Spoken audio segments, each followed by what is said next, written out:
Notre mode de scrutin actuel, en fait, mesure mal l'état de l'opinion et place la plupart du temps les lecteurs ou les lectrices dans des choix stratégiques absurdes. Et on se demande si on doit voter utile, blanc, par défaut, sachant que d'ailleurs le vote blanc n'est pas compté, n'est pas pris en compte. Et donc il n'y a pas, par exemple, de moyen d'exprimer sa colère dans un cadre républicain, dans le cadre d'une élection. Et puis surtout, la légitimité des candidats s'en trouve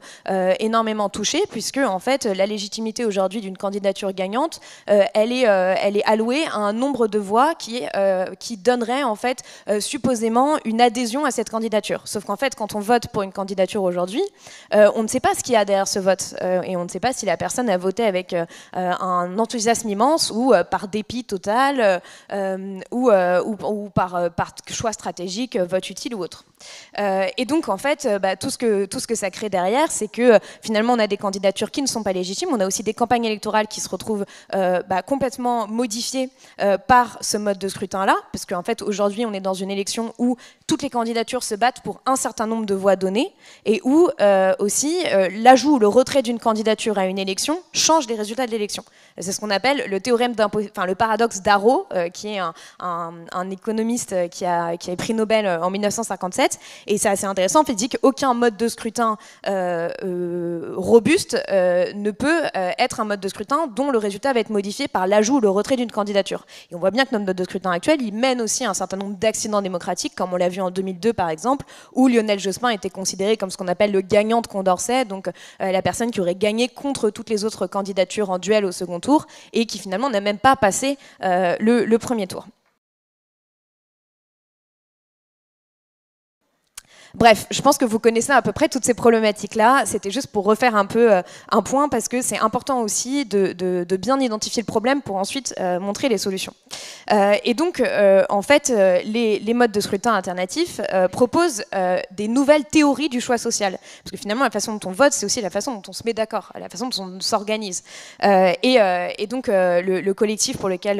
que j'ai cofondé, il y a maintenant 3 ans, avec Rida Laraki et Chloé Ridel, c'est un collectif qui défend le jugement majoritaire. Alors le jugement majoritaire, qu'est-ce que c'est? C'est un nouveau mode de scrutin qui a été inventé par 2 chercheurs au CNRS qui s'appellent Michel Balinski et Rida Laraki, notamment aussi justement après le choc du 21 avril 2002. Et qui permet en fait aux électeurs et aux électrices non pas de voter pour une seule candidature, mais d'évaluer toutes les candidatures à l'aide de mentions. Donc à rejeter, insuffisant, passable, assez bien, bien, très bien, excellent. Et donc la candidature gagnante retenue à la fin n'est pas celle qui a le plus grand nombre de voix, mais celle qui est la mieux évaluée par une majorité. Donc il y a la meilleure mention majoritaire. Donc ça change absolument tout, puisque déjà les élections se font en un tour, mais ensuite parce que ça permet en fait une vraie liberté d'expression pour l'électeur qui va pouvoir en fait s'exprimer sur toutes les candidatures, parce que la plupart du temps nous avons un avis sur toutes les candidatures, on n'a pas un avis sur une seule candidature. Ça permet aussi de reconnaître le vote blanc, puisque si on a envie d'exprimer son désaccord, on peut mettre à rejeter à toutes les candidatures. Ça permet évidemment de contrer le vote utile. Et là où pour moi c'est particulièrement intéressant, c'est que ça permet, je pense, de remobiliser l'électorat, puisque ça permet en fait à l'électorat de s'exprimer pleinement sur l'offre politique actuelle. Et ce qui est d'autant plus intéressant, c'est que le pouvoir revient aux électeurs et aux électrices, puisque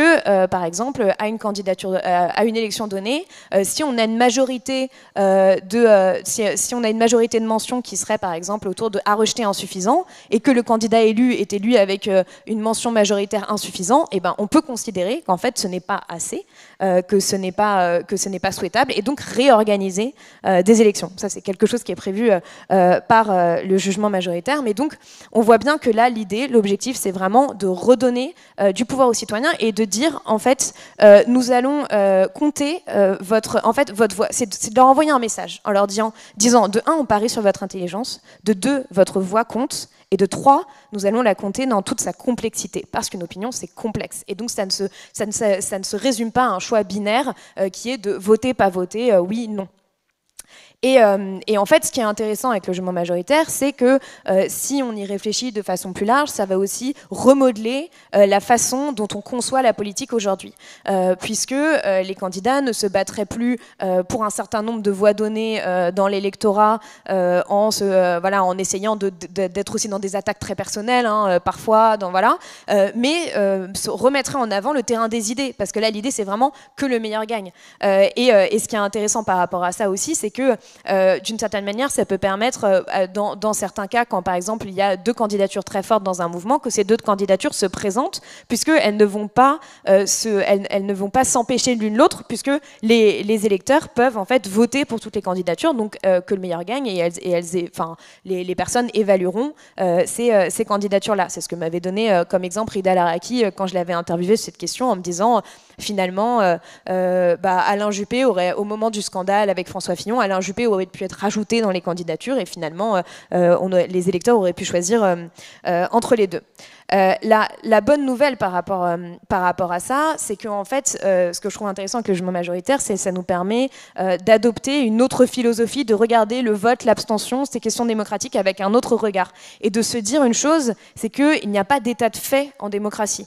C'est que notre démocratie, la démocratie, c'est un processus d'invention perpétuelle qui doit être sans cesse questionné pour bien fonctionner. Et donc parfois, il faut aussi poser les bonnes questions et donc travailler son esprit critique. Et souvent, parfois, quand je présente le jugement majoritaire, des personnes vont chercher des défauts dans le jugement majoritaire et à chaque fois, je leur dis,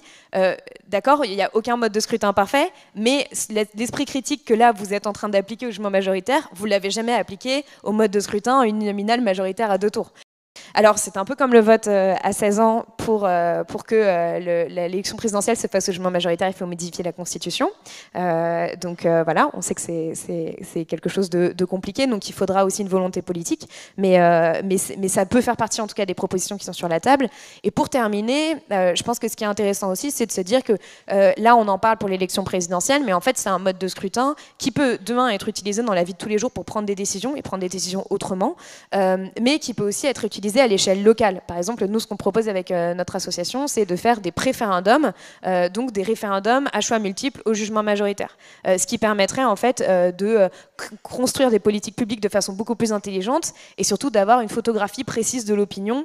quand justement on pose une question sur une problématique locale et qu'on ne se retrouve pas justement avec des référendums comme celui de Notre-Dame-des-Landes où on a oui-non et on ne sait pas en fait exactement ce qu'il y a derrière ce oui, ce qu'il y a derrière ce non et surtout qu'est-ce qu'on peut construire derrière. Donc voilà, je pense qu'il faut vraiment prendre en considération le fait que voilà, notre mode de scrutin est responsable d'un certain nombre de troubles, de problèmes démocratiques que l'on a aujourd'hui et qu'en fait, de réformer notre mode de scrutin, ça va permettre aux électeurs de s'exprimer pleinement sur l'offre politique actuelle, d'exprimer aussi leur colère dans le cadre